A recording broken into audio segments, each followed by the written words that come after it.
Video கொஞ்சம் பாருங்களேன். ஒரு கழுதை இன்னும் அதிகமாக வேலை செய்யணும்னு அதோட முதலாளி ஒரு தங்க சேடலை அதுக்கு போடுறார். இந்த மில்லோட மிக முக்கியமான ஆளே நீதான், நீ இல்லைனா எதுவுமே இங்கே நடக்காதுன்னு புகழ்றார். கழுதையும் நான் மற்றவங்கள மாதிரிலாம் கிடையாது, நான் ரொம்பவே ஸ்பெஷல்னு தீர்க்கமாக நம்புது. அதுக்கப்புறம் அது உயிரே போகிற அளவுக்கு வேலை பார்க்க ஆரம்பிக்குது. உடம்பு சரியில்லைனாலும் நிற்கலை, சோர்வாக இருந்தாலும் ஓய்வு எடுக்கல.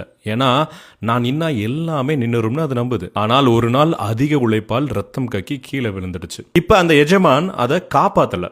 இனிமேட்டு இது யூஸ் ஆகாதுன்னு சொல்லி அதை காலால் தள்ளி அந்த தங்க சேடலை எடுத்து இன்னொரு இளம் கழுதைக்கு போடுகிறார். அப்போதான் அதுக்கு புரிஞ்சிச்சு, அவர் நேசித்தது அந்த கழுதையே இல்லை, அதோட உழைப்பை தான். வாழ்க்கையிலுமே இதே மாதிரி தானே, சில பேர் உங்களை அதிகமாக புகழ்வாங்க, அது உங்களை மதிச்சு இல்லை, உங்களால் கிடைக்கிற பயனுக்காக. சைக்காலஜியில் சொல்லுவாங்க, when praise is used to control you, it becomes manipulation, not love. அதாவது அதிகமான புகழ்ச்சி பல நேரம் அன்பு அல்ல, அது கட்டுப்படுத்துகிற ஒரு தந்திரம்.